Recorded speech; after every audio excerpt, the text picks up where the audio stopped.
The American Civil War, fought between 1861 and 1865, remains one of the most significant events in the history of the United States. It was a conflict between the northern states, known as the Union, and the southern states, which seceded from the Union to form the Confederacy. At its core, the war was driven by deep divisions over slavery, states' rights, and economic differences. The Civil War had far-reaching consequences, reshaping the nation politically, socially, and economically, and paving the way for the Reconstruction period that followed. The origins of the Civil War can be traced back to tensions between the North and South that had been brewing for decades. One of the most significant sources of conflict was the issue of slavery. While slavery was largely abolished in the northern states, it remained deeply entrenched in the South, where the economy depended heavily on agriculture, particularly cotton, which relied on enslaved labor. This economic reliance on slavery created stark differences between the two regions. The North had become more industrialized and urbanized, and its economy was based on manufacturing, commerce, and transportation. The South, on the other hand, was predominantly agricultural, with large plantations that relied on enslaved labor for the cultivation of crops such as cotton, tobacco, and rice. As the nation expanded westward, debates intensified over whether new territories and states should permit slavery. The issue of slavery was further exacerbated by political and social factors. In the 1820s and 30s, a series of compromises, such as the Missouri Compromise and the Compromise of 1850, temporarily diffused tensions by attempting to balance the number of free and slave states in the Union. However, these compromises ultimately failed to provide a lasting solution, and by the 1850s, the divisions between the North and South had become more pronounced. The publication of Harriet Beecher Stowe's novel Uncle Tom's Cabin in 1852 brought the realities of slavery to a wider audience and galvanized abolitionist sentiment in the North. The abolitionist movement, which sought to end slavery, gained strength during this period, while pro-slavery forces in the South worked to protect and expand the institution of slavery.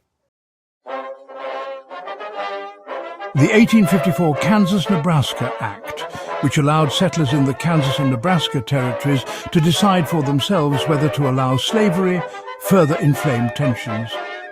The violence that erupted between pro-slavery and anti-slavery settlers in Bleeding, Kansas, highlighted the deepening divide.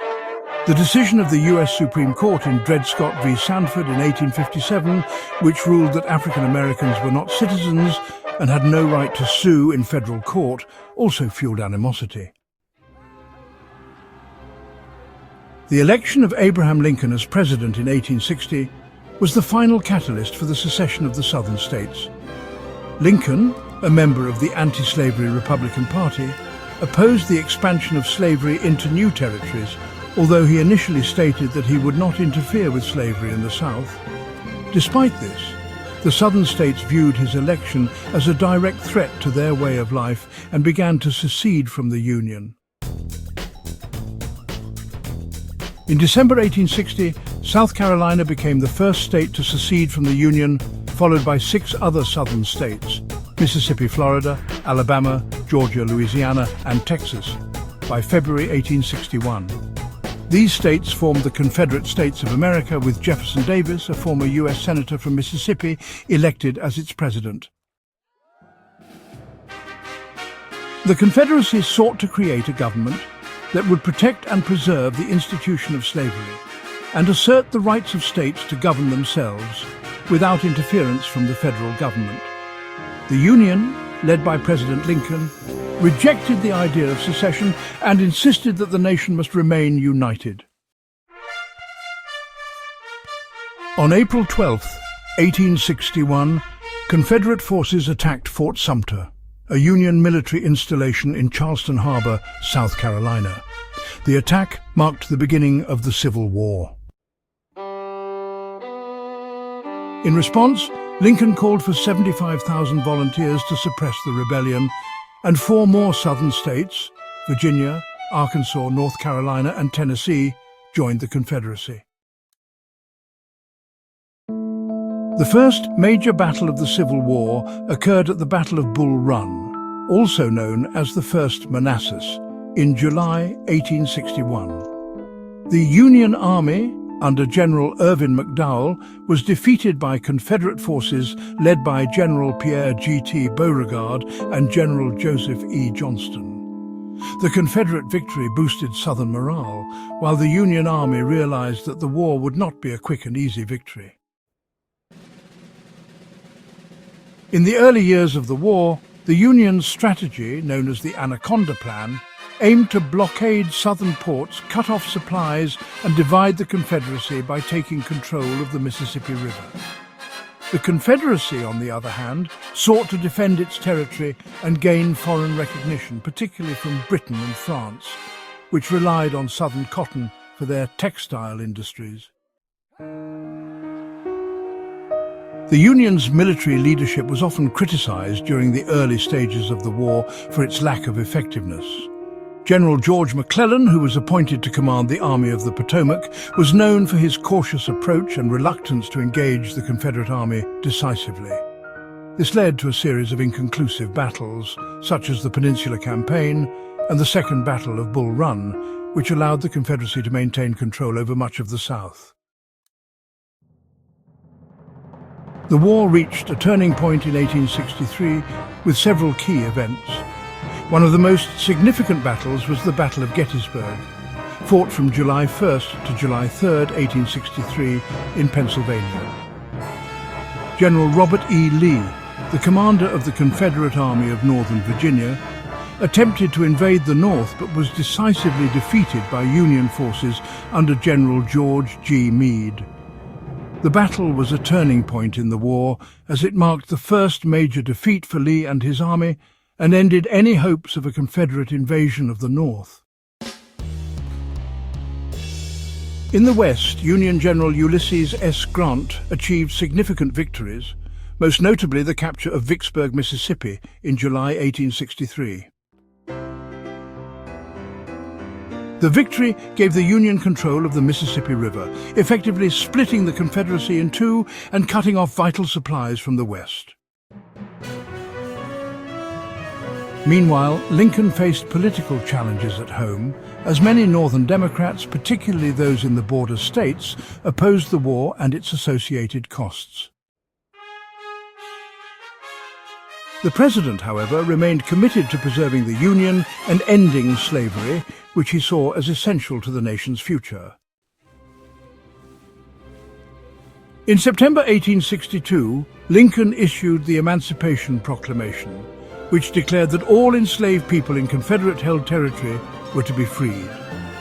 While the proclamation did not immediately free all enslaved individuals, it was a symbolic and practical step toward abolishing slavery in the United States. The proclamation also had important diplomatic consequences, as it discouraged European powers from recognizing the Confederacy. The final years of the Civil War saw a shift in strategy for both sides. The Confederacy, facing dwindling resources and manpower, struggled to maintain its fighting capacity. At the same time, Union forces led by General Grant became more aggressive and strategic. In 1864, Grant was appointed General-in-Chief of all Union armies, and his aggressive tactics led to a series of bloody but decisive victories. The Union Army, under Grant, began to systematically wear down the Confederate forces through a strategy of attrition, engaging in costly battles such as the Battle of the Wilderness, Spotsylvania Courthouse, and Cold Harbor. Despite heavy casualties, Grant's forces continued to press forward. In the South, General William Tecumseh Sherman conducted his famous March to the Sea in late 1864, a brutal campaign in which Union forces captured Atlanta and then marched through Georgia, destroying civilian infrastructure and resources in an effort to cripple the Confederate war effort. By early 1865, the Confederacy was in a state of collapse. Lee's Army of Northern Virginia was surrounded and outnumbered by Union forces. On April 9, 1865, General Lee surrendered to General Grant at Appomattox Courthouse in Virginia, effectively ending the Civil War.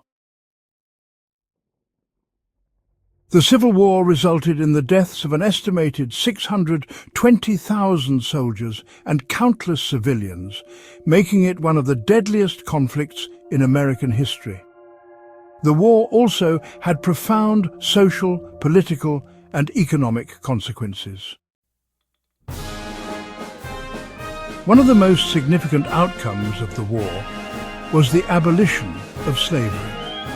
The 13th Amendment, passed by Congress in 1865, formally abolished slavery throughout the United States. However, the end of slavery did not immediately result in equality for African Americans, as the South enacted restrictive black codes that sought to maintain white supremacy and limit the rights of freed people. The war also led to the Reconstruction period, a challenging and often contentious time in American history. The federal government sought to rebuild the South and integrate formerly enslaved people into society. However, the period was marked by political battles, economic hardship, and the rise of white supremacist groups like the Ku Klux Klan. Reconstruction ended in 1877, leaving many of the issues unresolved and setting the stage for the struggles of the civil rights movement in the 20th century. In conclusion, the Civil War was a pivotal moment in American history. It preserved the Union, ended slavery, and set the stage for the social, political, and economic changes that would follow. Although the war resolved many issues, it also left deep scars that would shape the nation's history for generations to come. Please like and subscribe for more historical content.